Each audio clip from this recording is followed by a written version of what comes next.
Assalamualaikum warahmatullahi wabarakatuh. Apa kabar anak-anak sekalian? Semoga hari ini kita dalam keadaan sehat walafiat.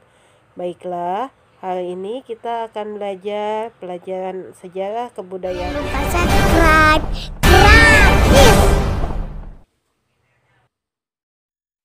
Alhamdulillah, kalau kalian sudah siap belajar, mari sama-sama kita buka halaman 5 buku sejarah kebudayaan Islam. Di sini Bu Guru akan menjelaskan tentang masa dewasa Nabi Muhammad SAW. Dalam masa dewasa ini dibagi dalam beberapa tahapan. 1. Masyarakat Arab sebelum Islam. Siapa yang masih ingat nih? Ini adalah pelajaran di semester 1. Masyarakat Arab sebelum Islam itu disebutnya adalah zaman jahiliyah atau zaman kebodohan. Di mana zaman yang penuh dengan kemusyrikan, kemaksiatan, dan zaman kekejaman.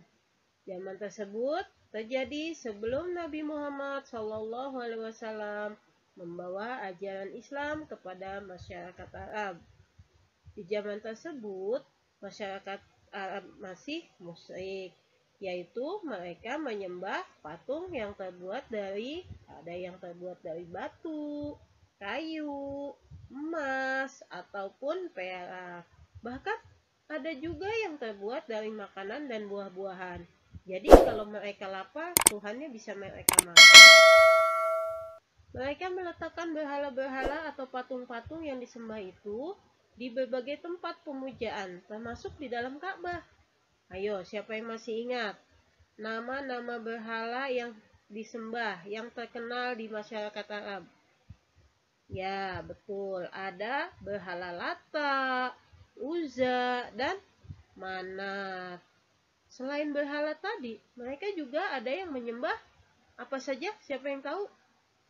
Ya, mereka menyembah benda-benda lain seperti ada yang menyembah matahari, menyembah bulan, menyembah bintang, gunung dan pohon dan api. Baiklah anak-anakku sekalian, setelah tadi masa dewasa Nabi Muhammad itu ada masyarakat Arab sebelum Islam, sekarang yang kedua adalah adat istiadat masyarakat Arab sebelum Islam.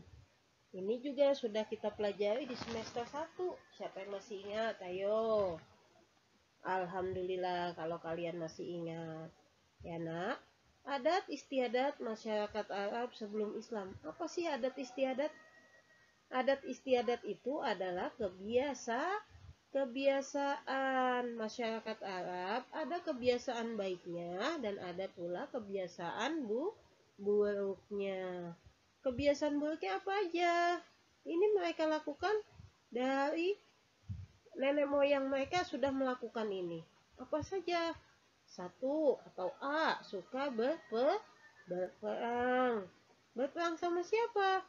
Berperang antar suku, antar kawan sendiri. Yang B, suka berjudi, mabuk-mabukan, menghabiskan harta miliknya hanya untuk berpoya-poya. Ayo, boleh nggak kita seperti itu? Tidak boleh. Yang C, suka merampok harta orang lain, terutama ketika ada khalifah atau rombongan dagang yang melewati gurun pasir. Mereka rampok hartanya. Yang D, melakukan jual beli manusia, sehingga terjadilah perbudakan. Kalau sekarang masih ada nggak perbudakan? Tidak ada. Yang E, A, B, C, D, E. Yang E apa yang E? Yang E, suka menipu ketika berjualan. Berarti mereka dagangnya secara tidak jujur. Kalau sekarang masih ada nggak yang seperti itu? Masih banyak pedagang yang tidak jujur. Tetapi kita tidak boleh menirunya. Kita kalau berjualan harus dengan jujur seperti berjualannya Nabi Muhammad. Kita lanjut ke nomor 3 ya nak. Setelah tadi adat istiadat masyarakat Arab sebelum Islam, sekarang yang nomor 3 adalah Nabi Muhammad SAW berdagang. Nabi Muhammad terkenal anak yang sangat rajin. Tidak hanya membantu pamannya dalam berdagang, ia juga tidak malu bila harus pergi ke pasar untuk mengantarkan barang dagangannya. Dalam berdagang, Nabi Muhammad menunjukkan sifat yang jujur dan dapat dipercaya. Pada usia berapakah Nabi Muhammad berjualan atau berdagang? Nabi Muhammad berdagang itu pada saat usia 12 tahun. Dia sudah diajak oleh pamannya berdagang ke negeri Syam atau negeri Syria. Dalam berdagang, Nabi Muhammad sangat jujur. Tidak pernah membohongi pembelinya. Nabi Muhammad selalu belajar bagaimana cara berdagang dan melayani dengan baik oleh pamannya. Kita lanjut ke nomor 4. Bertemu dengan pendeta Buhaira. Sewaktu perjalanan keliling mendekati jantung kota negeri Syam, tepatnya di suatu daerah yang bernama Busra, Abu Thalib dan Nabi Muhammad bertemu dengan pendeta Nasrani yang bernama Buhaira. Pendeta itu mengatakan kepada Abu Thalib bahwa keponakannya ini akan menjadi seorang nabi terakhir di dunia. Pendeta Buhaira memberitahukan terdapat tanda-tanda kerasulan di masa yang akan datang. Adapun tanda-tanda kerasulan yang dimiliki Nabi Muhammad antara lain adalah 1. Dalam perjalanan dagangnya, Nabi Muhammad selalu dilindungi oleh gumpalan awan. Jadi, Nabi Muhammad tidak pernah merasa terik panas matahari dimanapun beliau berada. Jadi, awan itu selalu melindungi Nabi Muhammad. Yang kedua, terdapat tanda kenabian, khotamun nubuwah, yang melekat di antara kedua belikat badannya yang suci.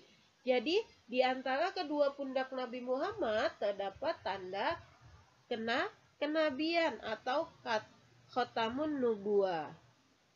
Nah, setelah mengetahui tanda-tanda kenabian yang dimiliki Nabi Muhammad, pendeta Buhaira menasehati agar Abu Thalib, pamannya Nabi, mengajak Nabi Muhammad untuk kembali ke kota Mekah dan menjaga Nabi Muhammad.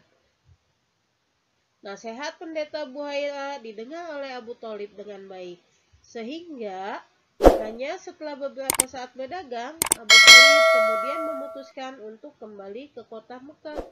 Apa tujuannya? Tujuannya agar jangan sampai Nabi Muhammad mendapat gangguan keselamatan dari orang-orang jahat. Selanjutnya, yang kelima adalah mendapat gelar Al-Amin.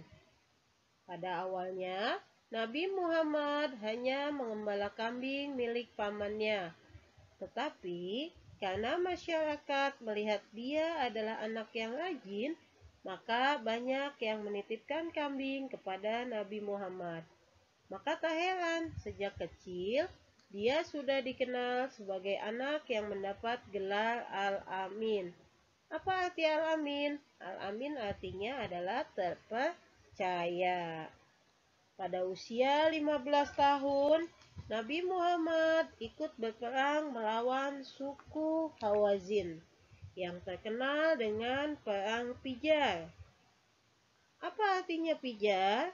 Pijar artinya melanggar kesucian, karena suku Hawazin menyerang suku Quraisy pada bulan Zulqa'dah. Padahal bulan Zulqa'dah termasuk bulan haram, artinya bulan yang diharamkan untuk berperang. Akibat perang itu, Ka'bah menjadi tidak ramai pada saat musim haji. Hal ini menyebabkan pendapatan penduduk Mekah berkurang. Rakyat kecil yang menderita. Nabi Muhammad juga ikut bekerja keras membantu pamannya Abu Thalib. Penghasilan yang ia dapatkan sebagian digunakannya untuk membantu orang yang kekurangan. Berkat bantuannya itu, usaha Abu Thalib makin berkembang. Dalam berdagang, ia menjunjung tinggi kejujuran. Mereka senang karena Nabi Muhammad tidak suka menipu dalam berdagang dan dapat dipercaya. Oleh karena itu, orang-orang kemudian menjulukinya Al-Amin, yang berarti orang yang dapat dipercaya. Baiklah anak-anak, setelah Bu Guru bercerita tadi, apakah kalian sudah memahaminya? Kalau kalian belum memahaminya, kalian boleh membaca ulang buku SKI kalian atau buku sejarah kebudayaan Islam kalian dari halaman 5 sampai halaman 8. Setelah itu, kalian kerjakan soal latihan yang Bu Guru berikan di buku tugas kalian. Jawabannya ada di catatan yang tadi Bu Guru jelaskan. Paham ya anak-anak ya? Kalau sudah paham, terima kasih. Baiklah anak-anak, jika kalian sudah paham, sama-sama kita ucapkan Alhamdulillahirrabbilalamin. Jangan lupa jaga kesehatan. Ibu akhiri, Assalamualaikum warahmatullahi wabarakatuh.